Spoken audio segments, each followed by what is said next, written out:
আসসালামু আলাইকুম, welcome back to my channel easy recipe jenny. আজ আমি পুডিং তৈরি করব, কিন্তু ডিম ছাড়া। জাস্ট পাউরুটি আর দুধ দিয়ে কিন্তু এই পুডিংটা তৈরি করা হয়। খেতে ভীষণ টেস্টি। যারা ডিম পছন্দ করেন না তাদের কিন্তু এই পুডিংটা ভীষণ ভালো লাগবে। আর এটা কিন্তু খরচও অনেক বেঁচে যায়। তো যাই হোক, চলুন কথা না বাড়িয়ে এবার আমরা রেসিপিতে চলে যাই।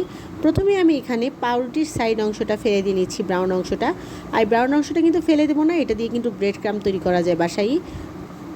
সবগুলো পাউরুটির মাঝের অংশটা আমি খুব ভালো করে কেটে নিচ্ছি টুকরো করে।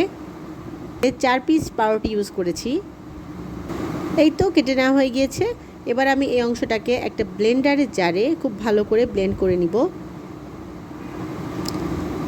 খুব মিহি করে এটাকে ব্লেন্ড করে নিতে হবে।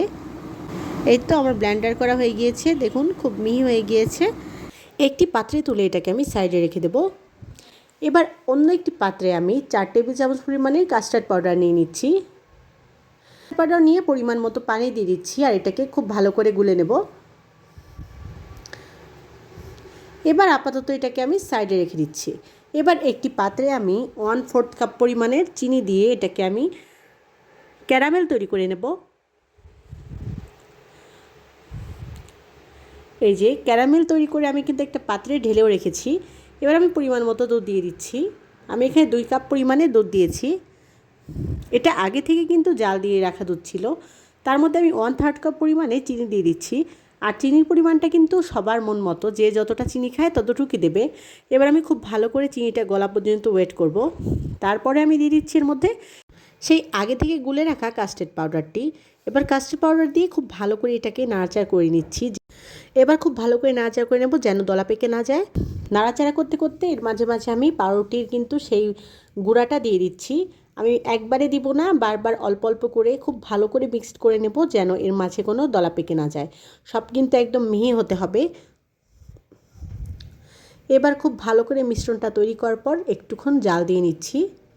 জাল দিয়ে নেওয়ার পর এটা যখন মনে হবে যে হ্যাঁ এটা হয়ে গিয়েছে, এই পর্যায়ে এরকম ঘনত্ব থাকবে, এটাকে এখন আমি পাত্রে ঢেলে নিচ্ছি যার মধ্যে আমি পুডিংটা বসাবো। এবার একটু ট্যাপ করে নেব যাতে কোনো বাবলস না থাকে। এবার একটি পাত্রে আমি একটুখানি পানি দিচ্ছি। এবার দিচ্ছি একটা বাটি। এটার উপরই আমি পুডিংটা রাখবো যেন মোল্ডের ভেতরে পানি না যেতে পারে। এবার আমি পুডিংটা রেখে এর ঢাকনাটা লাগিয়ে দিচ্ছি, কারণ পানি যখন ফুটবে এর ভেতরে পানি গেলে পুডিংটা নষ্ট হয়ে যাবে।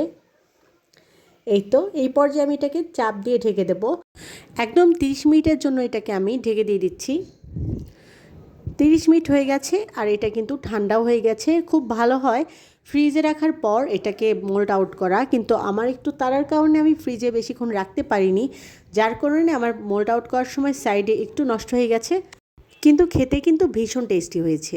ডিম ছাড়া পুডিং কিন্তু খেতে ভীষণ টেস্টি।